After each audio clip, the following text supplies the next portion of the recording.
Dear student, तो जो है कल जो है 23 अक्टूबर है, 10वीं क्लास का जो है मैट्रिक का मैथ का क्वेश्चन पेपर जो है कल फर्स्ट सेटिंग में होगा।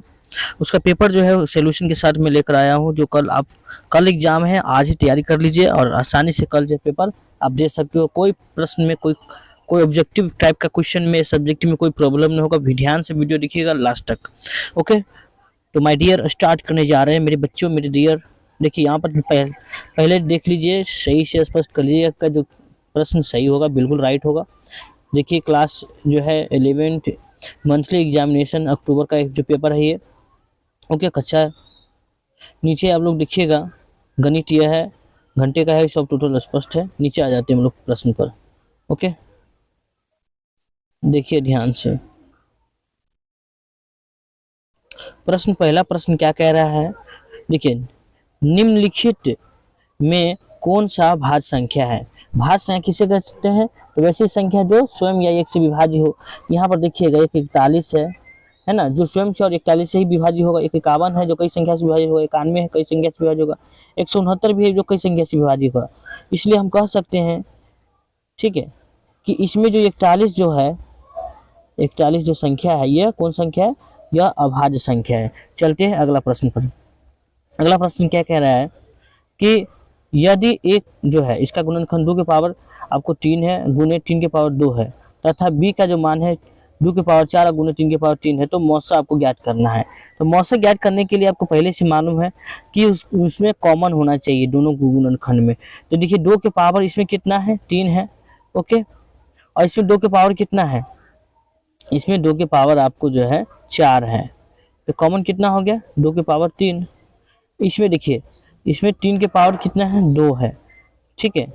और इसमें जो है 3 के पावर कितना है, तो 3 है, 3 के पावर 3। तो दोनों में कॉमन कितना हो गया, 3 के पावर 2 का। यानी कि 2 के पावर जो होता है 3 का होता है कितना, क्यों 8। इसका कितना होता है 9। दोनों में गुना कर देंगे, 8 9 72, कितना हो जाएगा 72। यानी कि इसका जो मौसो हो जाएगा आपको 72 हो जाएगा।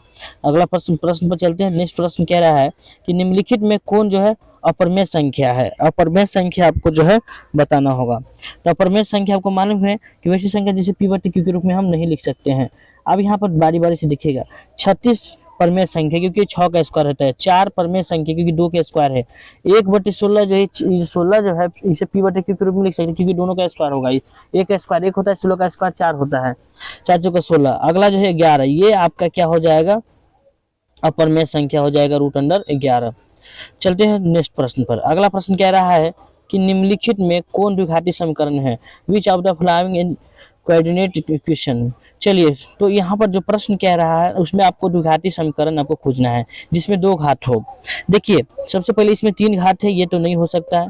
यहाँ पर देखिएगा इसमें रूट में आ गया कोई द्विघाती बहुपद समीकरण, द्विघात है ना, रूट में रहे द्विघाती समीकरण नहीं होता है। इसमें भी रूट है, ये भी नहीं होगा। तो ये जो पहला वाला है आपका क्या हो जाएगा, द्विघाती समीकरण हो जाएगा। ओके, पहला वाला जो ये है ये द्विघाती समीकरण है। चलते हैं अगला प्रश्न पर। नेक्स्ट प्रश्न क्या कह रहा है, ध्यान से देखिएगा। ओके,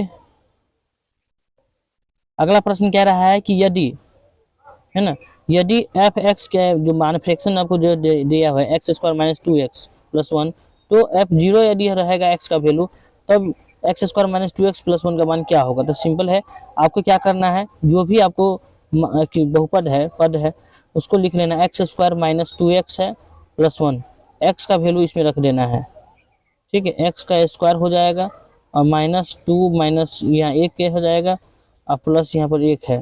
तो देखिएगा 1 और ये हो जाएगा 2 और ये है +1, तो 1 कितना होता है 2, 2 में से 2 घटा देंगे तो आपको जो राइट आंसर जो आ जाएगा। यहाँ पर ध्यान से पहले एक चीज़ देख लीजिएगा, रुकिए एक सेकेंड। x² - 2x + 1 है, ठीक है। तो इसमें ये का स्क्वायर ये हो गया, ये 2 हो गया, एक रखिएगा, 0 रखना है, सॉरी 1 रख दिए। तो यहाँ पर क्या करना है, सबसे पहले 0 का स्क्वायर हो जाएगा, यहाँ पर रखेंगे तो ये 2 0 हो जाएगा, ठीक है। x = 0 रखना है और यहाँ +1 हो जाएगा। तो ये तो दोनों 0 हो गया, बचा कितना 1, ठीक है। तो इसका राइट आंसर क्या आ जाएगा, 1 हो जाएगा। इसका राइट आंसर आपका हो जाएगा 1, इसको आप लिख सकते हो। देखिए अगला क्वेश्चन कह रहा है समीकरण x square minus 4x plus 1 बराबर 0 है तो इसका मूल ज्ञात करना है। तो मूल ज्ञात करने का सिंपल तरीका आपको पहले मैं समझा चुका हूँ। क्या करना रहता है इसमें, देखिए मेरा मोबाइल स्विच ऑफ हो रहा है, मैं मिलता हूँ नेक्स्ट वीडियो में। ओके, तब तक के लिए धन्यवाद।